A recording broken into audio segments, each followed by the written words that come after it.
Bonjour à toutes et à tous et bienvenue dans ce second épisode de notre série Yu-Gi-Oh! Alien en scellé. Dans l'épisode précédent, on a ouvert notre faux structure deck Alien que j'ai créé. Et en plus du deck, on a fait nos 3 premiers duels où on s'est fait absolument massacrer. Donc on espère que dans cet épisode ce sera différent. Et à partir de cet épisode, on commence vraiment le défi scellé et on va pouvoir ouvrir nos premiers boosters. Pour ceux qui prendraient la série en cours de route, voici les règles de notre challenge. Et sur ce, on ne va pas faire durer plus longtemps le suspense et on est parti pour l'ouverture.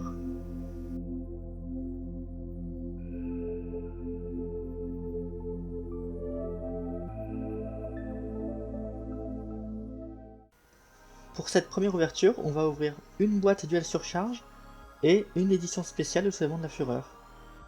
On va commencer tout de suite par la boîte de duel surcharge.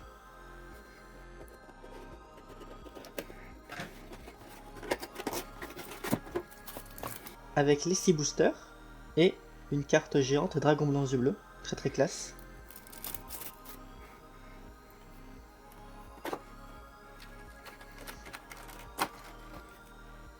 Donc dans ce booster, on va chercher plusieurs cartes. Donc tout d'abord les cartes liens Alien et Reptilia, plus quelques cartes génériques comme Alkifibrax Crystron ou Inifini éphémère.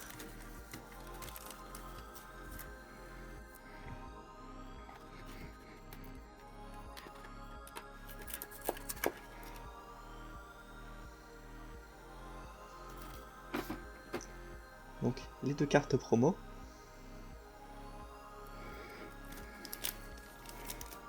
Et les 3 boosters. Dans ce booster, on va surtout chercher en commune la carte Hydro Reptilia.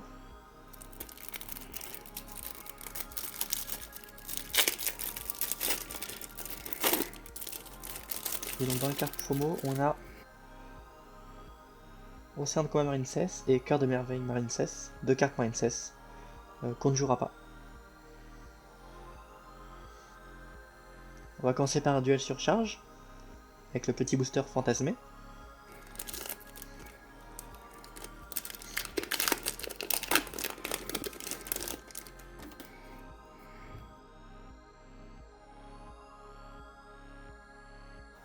On commence par Lib, Salamandre Admirage, Madame Vert, l'ultime guerrier d'une autre planète et une carte compositrice de musique. Rien de bien utile sauf peut-être Admirage. Deuxième booster.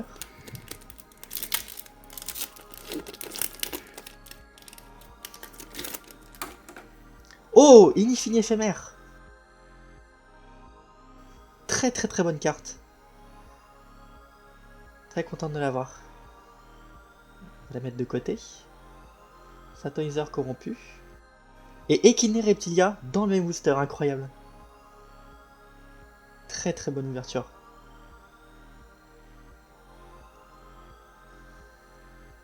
On a aussi le verrouillage de deck, qui est vraiment pas mal. Elle permet d'empêcher l'adversaire de tuto ou d'invoquer spécialement depuis le deck. Elle ne reste que 2 tours sur le terrain, mais comme on peut la remonter en main avec Golgar, bah potentiellement on peut faire une infinité d'annulation de cartes depuis le deck. Et je me suis spoil le sort vite, une hand trap. On verra si ce sera utile. On va ouvrir un soulèvement de la fureur.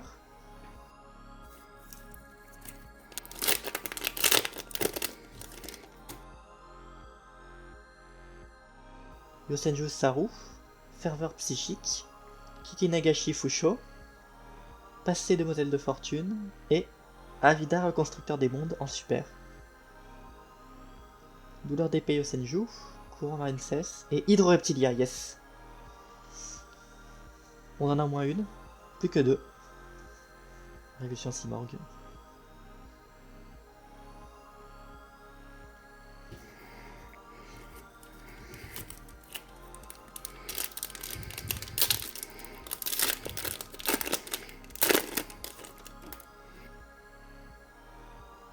Un monstre héros extra,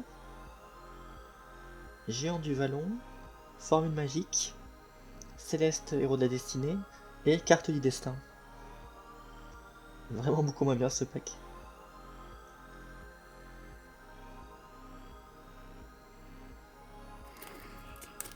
Pack suivant.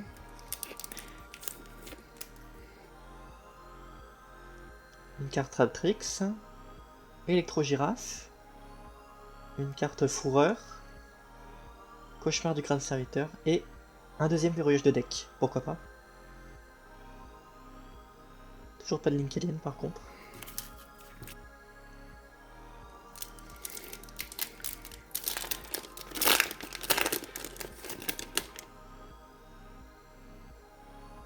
Simorgh, l'oiseau de la protection, Simorgh, l'oiseau du commencement, Décharge de pioche, Vénération du vent Yosenju, Esprit Tenni Adara, et en super, une carte Miroir des rêves.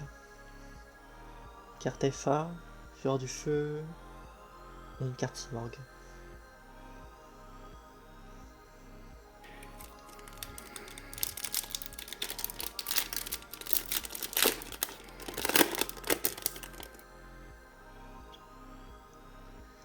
Cinquième booster, Ange déchu condamné, Signe hystérique, Orthros de ferraille, Pilier d'évolution double et Débordement cybernétique. Encore des cartes qui ne serviront pas. Toujours pas de Link Alien.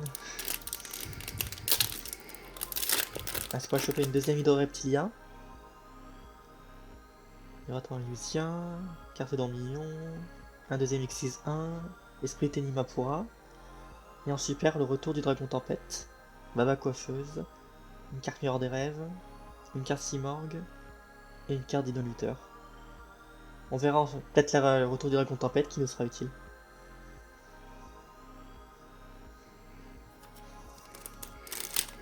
Dernier paquet, on croise les doigts pour le lien alien.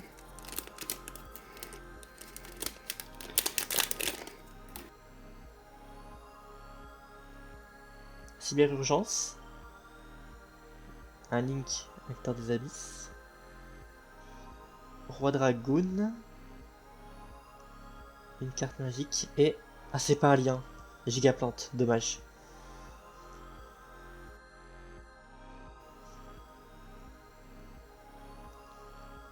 Donc globalement une très bonne ouverture avec la carte Hydro-Reptilia et Équine-Reptilia. Une bonne entrappe avec Infini Éphémère. Et quelques cartes de side, donc on va voir ce qu'on peut faire avec.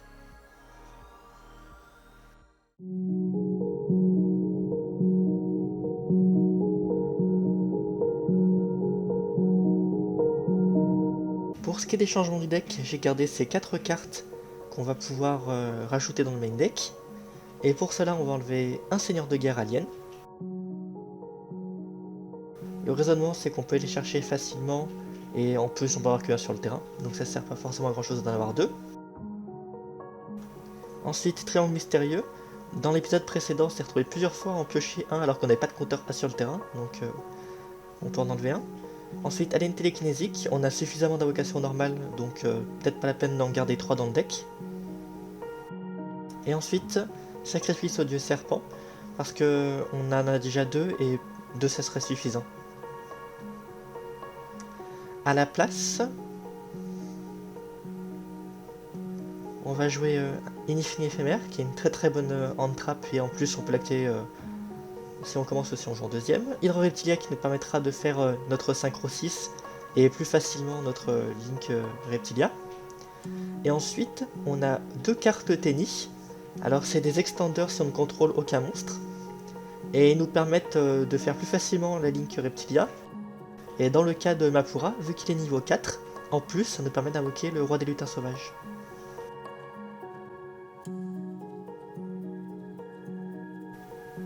Pour le side deck, on n'en avait pas l'épisode précédent, et donc cette fois-ci j'ai rajouté 4 cartes qu'on a eues dans les boosters.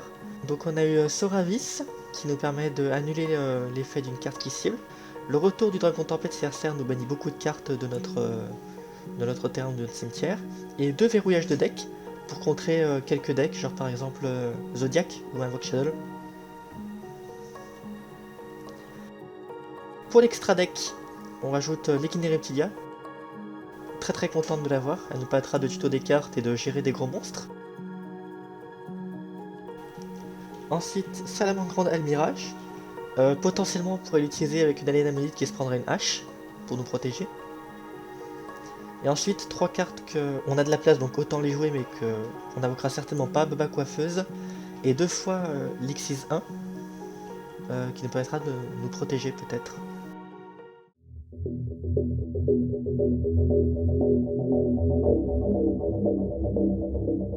Pour ce premier duel, on affronte un deck Blue Eyes.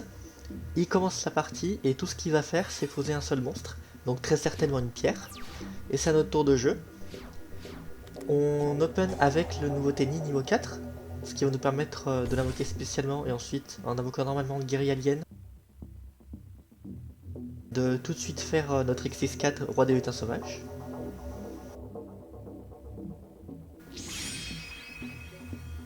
Avec le Roi des Lutins Sauvages, on va aller chercher une Lamia Reptilia vu qu'on a déjà la combinaison cellule A pour aller chercher la monite. Et effectivement, c'était une pierre blanche légendaire, il va pouvoir aller chercher un Blue Eyes Vanilla. A son tour de jeu, il va pouvoir invoquer l'alternatif. Et grâce à son effet, nous détruire notre Roi des Lutins Sauvages. Puis invoquer cette pierre et faire une synchro 8.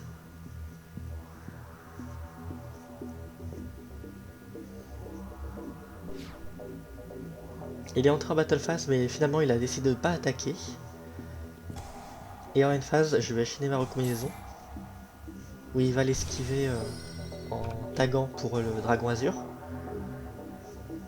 Mais ça nous paraît comme dans une autre alien au son pierre. Et durant notre tour, on peut la bannir pour aller chercher la monite. Monite qui nous permettra d'aller instantanément sur Golgar. On va pouvoir utiliser l'appel de F30 pour ressusciter un monstre et immédiatement le retourner en main pour placer un compteur A sur Golgar et terminer notre tour. À son tour, il invoque un autre alternatif sur lequel on va chaîner appel de F30 qu'on avait récupéré en main pour invoquer un alien qu'on va immédiatement sacrifier pour le virus pour détruire tous ces monstres. Sauf que ça déclenche son dragon blanc aux yeux profonds. Il va tenter d'attaquer Golgar, mais grâce à l'impermanence, on va pouvoir réduire ses points d'attaque à 0 et donc il va se suicider contre notre Golgar. À notre tour de jeu, on va pouvoir récupérer l'appel de F30, placer un deuxième compteur et les retirer les deux pour détruire son sas caché, invoquer l'enfant alien et lui faire perdre 4200 points de dommages en attaque directe.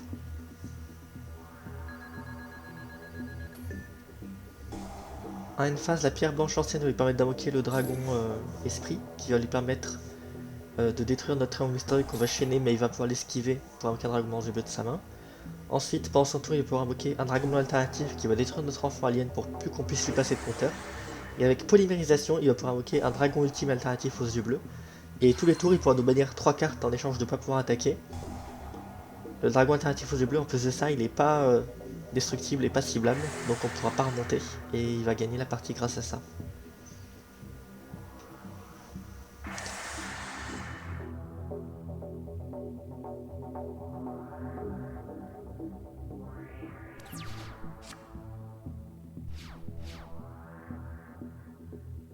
Deuxième duel, c'est nous qui commençons et on n'a pas forcément une bonne main. Il nous manque un alien de niveau 4, donc tout ce qu'on va faire c'est poser un chien alien plus de cartes face cachée. Mais quand c'est à lui de jouer, il abandonne instantanément, donc je suppose qu'il a brick.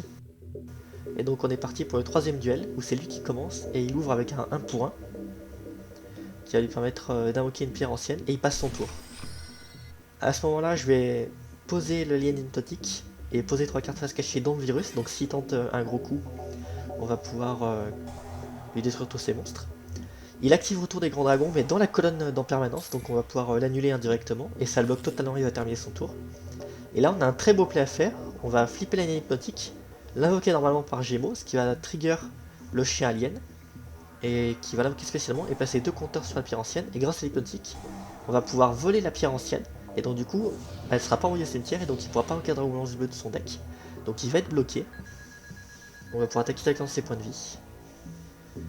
C'est à lui de jouer et il abandonne. Donc je suppose qu'encore une fois il a brick. Donc on gagne notre premier match sur un Blue Eyes qui brick 2 fois. Super. Duel suivant, on joue contre un deck fun, le deck Toon. Il va commencer avec le Royaume Toon plus 3 cartes face cachée. On a une main plutôt correcte. Donc on va simplement invoquer un alien télékinésique, attaquer directement ses points de vie et poser 4 cartes face cachée.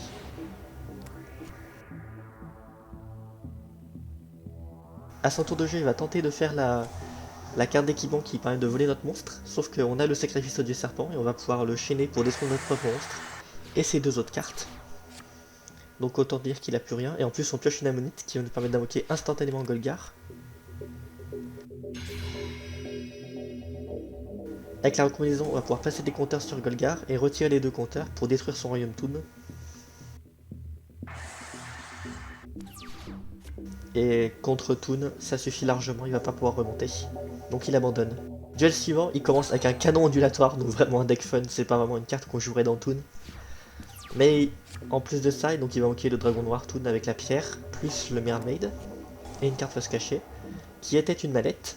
Donc je vais invoquer l'enfant alien et chaîner le chien alien. L'enfant alien sera renvoyé dans le deck, mais le chien alien va pouvoir passer deux compteurs qu'on va pouvoir enlever pour invoquer le seigneur de guerre. Le Lamia Reptilia va permettre de réduire l'attaque de la mermaid à 0, de faire d'avoir un monstre supplémentaire reptile, qui va nous permettre d'invoquer l'Echidna Reptilia, qui va réduire aussi les points d'attaque du dragon noir à 0. Donc on va pouvoir aller chercher deux monstres reptiles et détruire ces deux monstres au combat. A son tour de jeu, il va simplement invoquer un lien Kuriboh après qu'il ait récupéré la pierre noire légendaire. On va pouvoir invoquer Golgar, renvoyer le canon ondulateur dans sa main pour avoir des compteurs gratuitement, détruire le reste de son terrain et par la même occasion le reste de ses points de vie. Pour le dernier duel de l'épisode, on va affronter un de mes amis en remote. Il joue un deck fun aussi, mais quand même relativement puissant, le deck Grain Maju. Je vais commencer la partie, et comme vous allez le voir tout de suite, avec une main vraiment pas géniale. Tout ce que je vais faire, c'est activer la rune ancienne code A, et poser 4 cartes face cachée.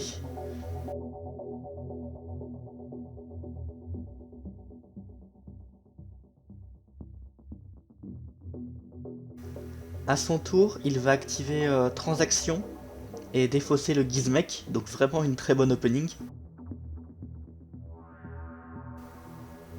Ensuite, il va poser 2 cartes face cachée. C'est un joueur speed duel comme moi à la base, donc il a l'habitude de poser ses cartes face cachée avant. Il va révéler le oiseau tonnerre danger, qui va permettre de s'invoquer spécialement. Et quand il révèle ses cartes de sa main, je défausse H.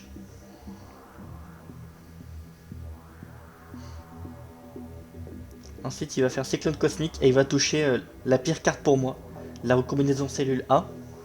Donc je vais pouvoir envoyer un alien de mon deck au cimetière. Par contre, vu qu'elle est bannie, je pourrais pas tuto. Donc je vais être bloqué au prochain tour, possiblement si je push pas un monstre. Ensuite, il va invoquer le Gizmek et attaquer directement les points de vie avec ces deux monstres. Et en main phase 2, il va invoquer Titanic Galaxy.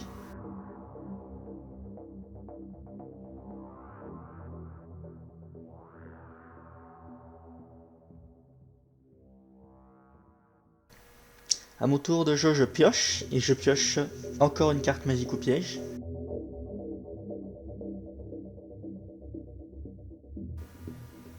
Donc tout ce que je vais faire, c'est la poser face cachée.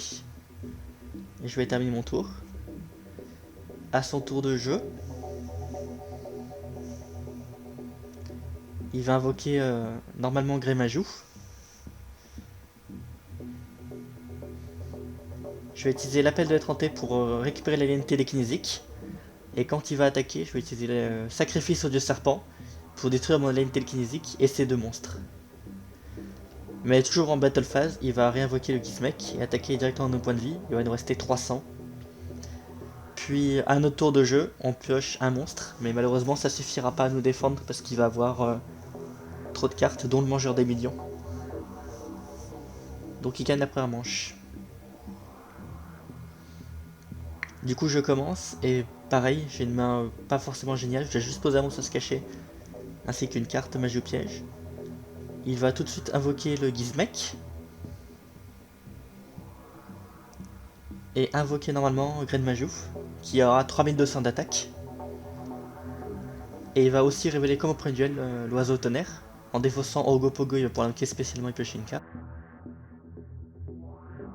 En battle phase, il va attaquer d'abord un Gizmek qui va détruire notre monstre, qui était un chien alien.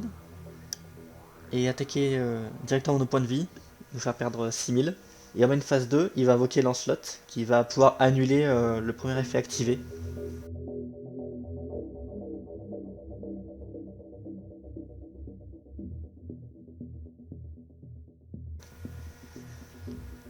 Du coup, on va forcer le Lancelot en invoquant le Tenny niveau 1.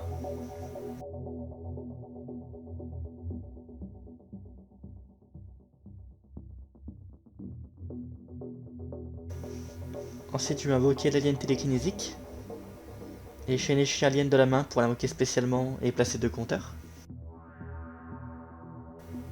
Il va activer, il ne peut en rester plus qu'un, au moment où je vais activer l'effet télékinésique pour détruire sa carte face cachée. Sauf qu'avec en permanence, vu qu'elle était dans la même colonne, je vais pouvoir l'annuler. Et à ce moment-là, je sais que de toute façon j'ai perdu, je vais juste faire un beau jeu. Vu qu'avec en permanence, j'ai pu annuler le Grémajou. Il est passé à 0 d'attaque, donc en invoquant l'Équilné, je passais aussi le Lancelot à 0. Et donc du coup, je pouvais aller tuto 2 monstres. Mais de toute façon, avec le Mangeur des Millions et Gizmek au tour suivant, il m'attaque directement et il a gagné.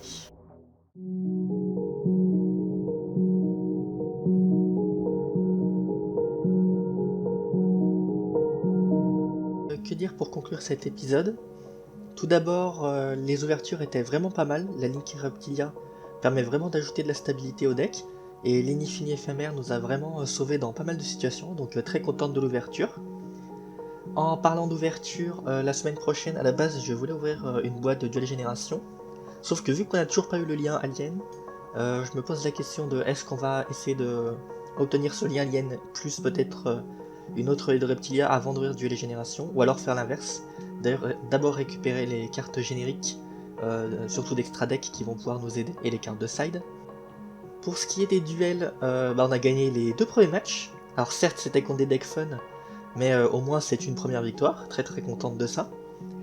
Par contre, on a très bien vu que contre un deck, même pas forcément méta, mais qui était beaucoup plus récent et beaucoup plus agressif, le deck tenait vraiment pas.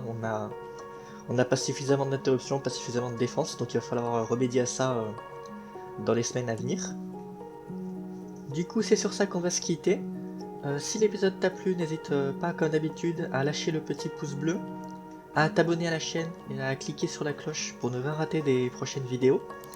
Et laisse-moi en commentaire, à ton avis, quelle serait la meilleure boîte à ouvrir pour le prochain épisode. Je prendrai en compte vos commentaires pour cette ouverture. Sur ce, je vous souhaite une agréable journée et je vous dis à jeudi prochain, 18 h même heure, pour un nouvel épisode de cette série. Au revoir tout le monde.